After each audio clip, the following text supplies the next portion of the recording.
Hello everyone, Christina here. Welcome to another weekly live stream here at my YouTube channel. Today I'm going to be playing with some brand new products from Simon Says Stamp. These are items that just came out in their Just For You release.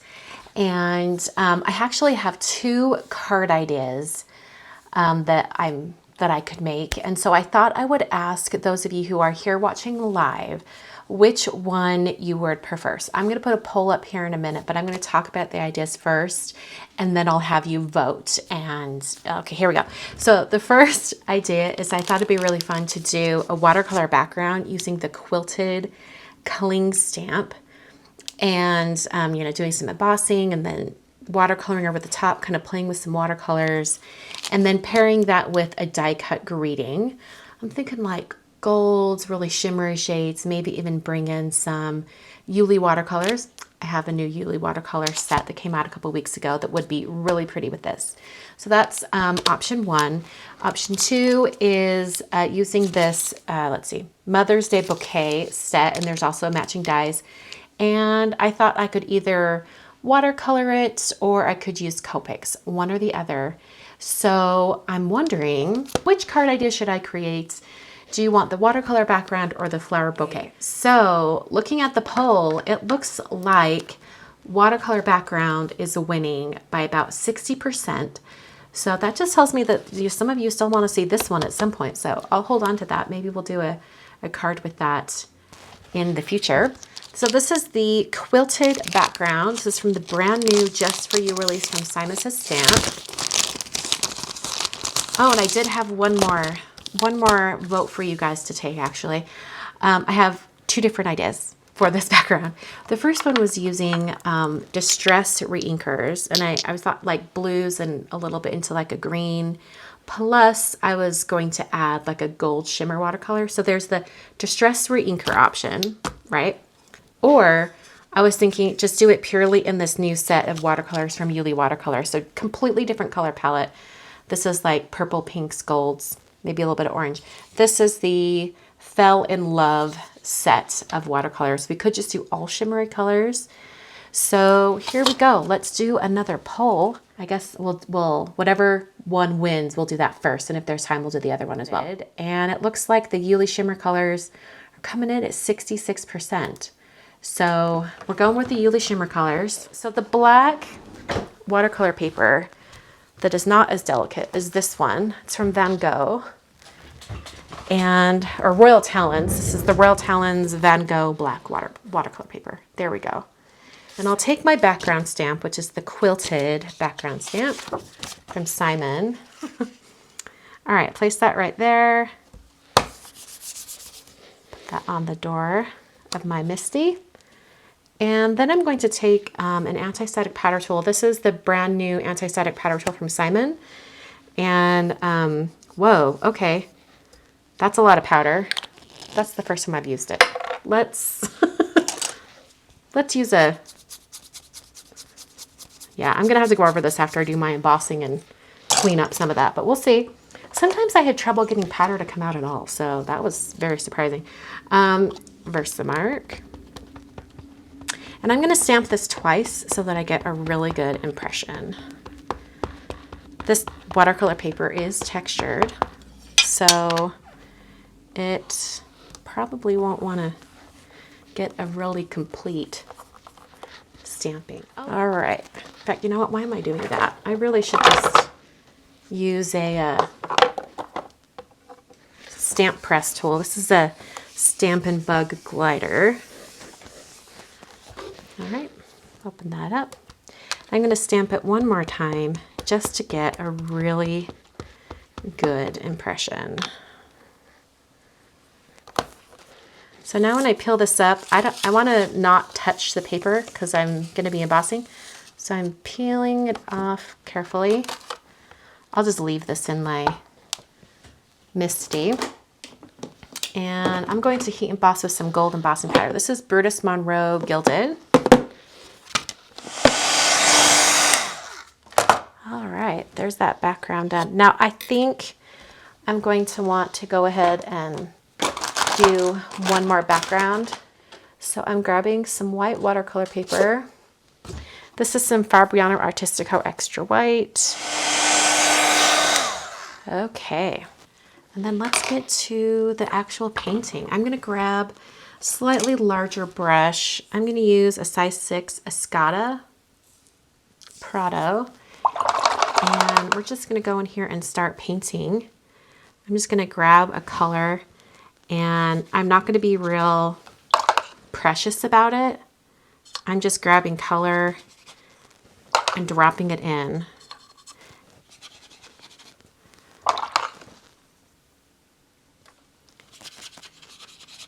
I think I do want some of them to be a little bit more transparent, so I'm adding more water.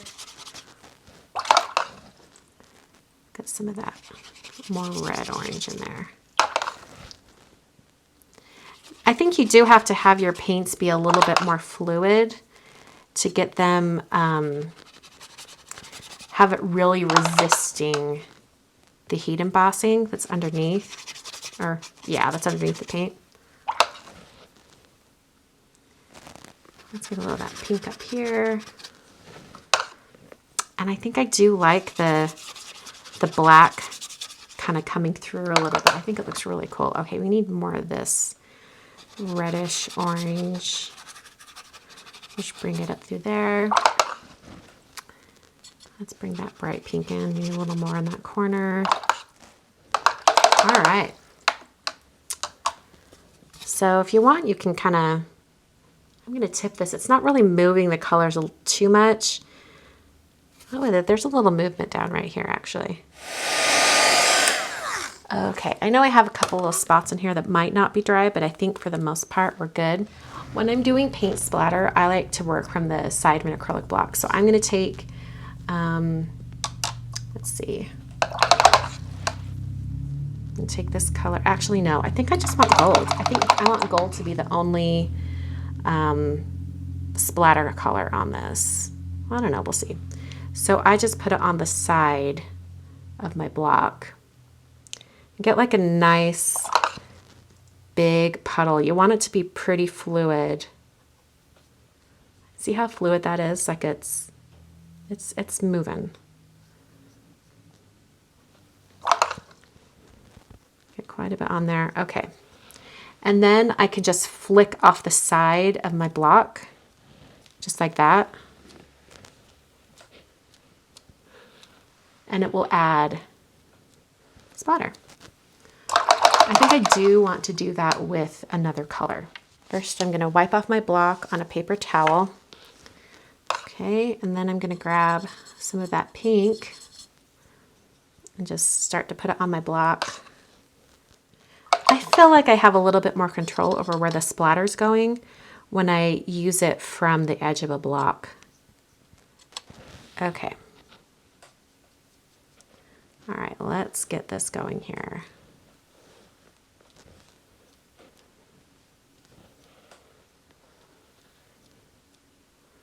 Come on, I want some splatter right there. Perfect.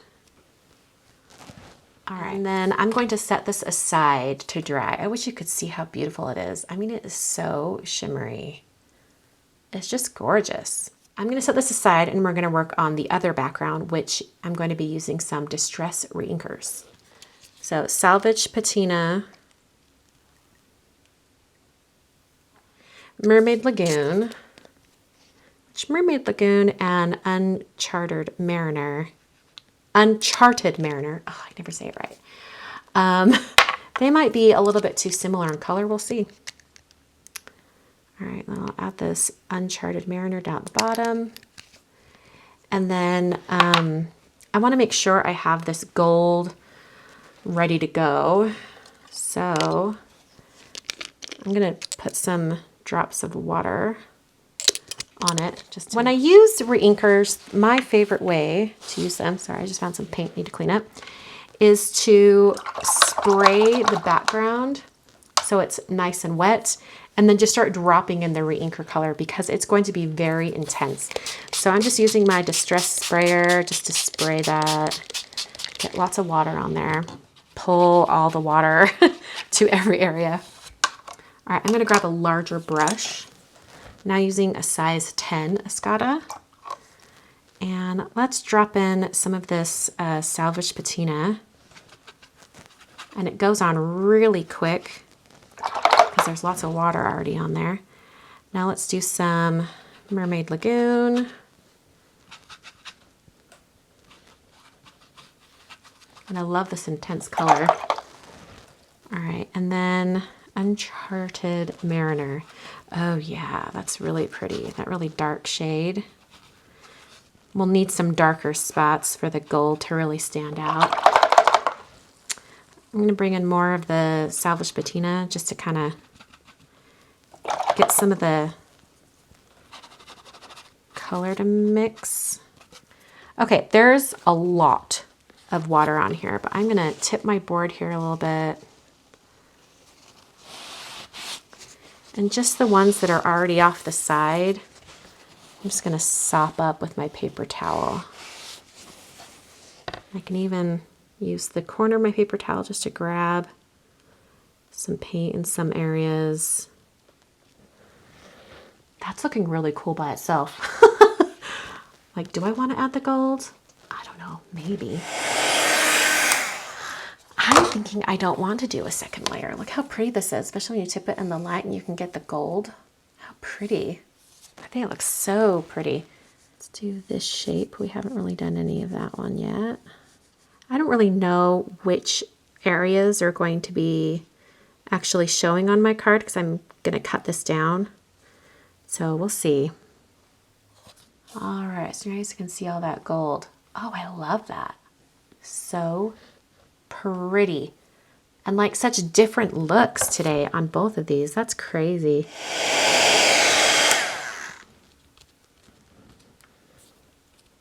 I think everything's dry.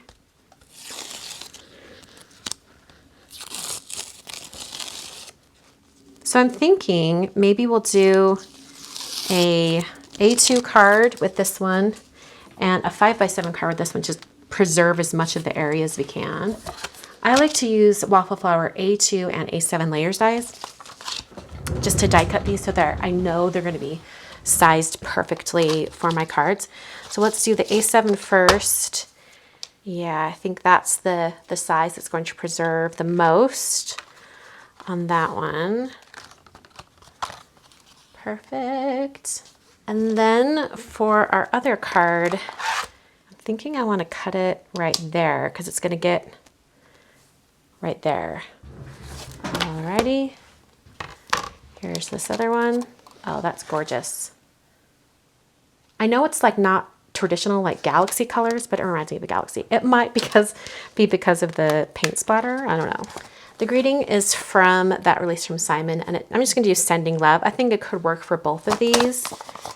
And then I'm going to adhere vellum edge to edge. And when you use adhesive on vellum edge to edge, like I'm about to show you, it won't show. The adhesive won't show. So this is a Xyron Creative Station Light. You can do the same thing with like liquid glue. Just use your finger to smudge it edge to edge. Okay, so there's my vellum that's all sticky. So this has adhesive all on the back. And then take off the front, and then as I peel this off, it has adhesive. And then I'm just going to press this down onto more vellum. Really press that in. And then you kind of have just a really thick vellum. You can still die cut it. It's like not a problem to die cut. It's just, it will obscure the background a little bit more so that you can read the words. So like here's the difference. Here's one layer of vellum and here's two. So you can see it just obscures it just a little bit more. All right, turn that over. And I'm just using some Honeybee Precision Glue. I'm hoping I can adhere this to my card without popping it up. I was thinking I might want to pop it up, but now I'm thinking maybe I won't, and then it will go through the mail really, really easily. Okay, here we go. Here's where it could get difficult. Where exactly does this fit in?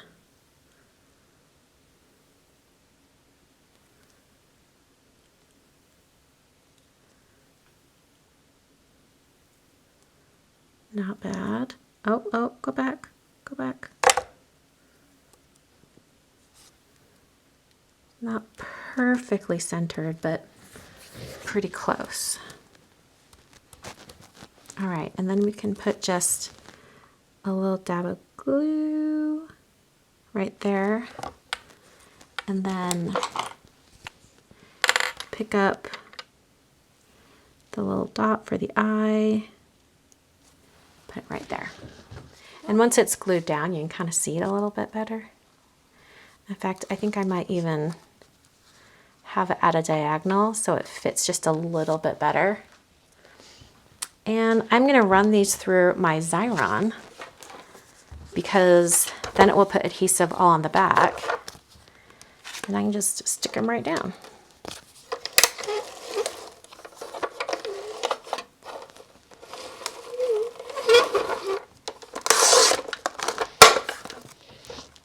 That is seriously the fastest way to add adhesive all on the back of something. It's so fast.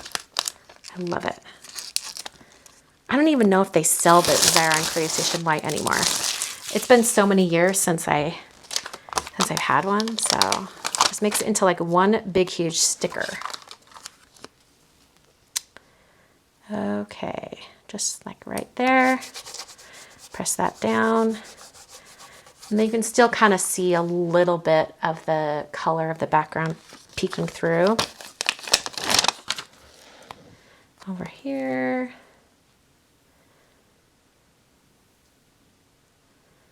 Just like that. Had a moment where I was like, oh no, is the card upside down? No, it's not upside down. So here are the two cards for today. I love all the gold accents. I think it was a good move to do the gold on the background. This one's just unreal. It's got so much shine. It's awesome. I love it so much. So those are my two cards for today. Just a reminder that the entire Simon Says stamp release that just came out is, there's a link down below in the video description. So check that out. And hopefully I'll be back next week with the February mail call. I know it's like super, super late, but I still am gathering all of your cards. I will do that video very, very soon. Let's aim for Monday, right? Okay, thanks for watching, and I'll catch you guys next time.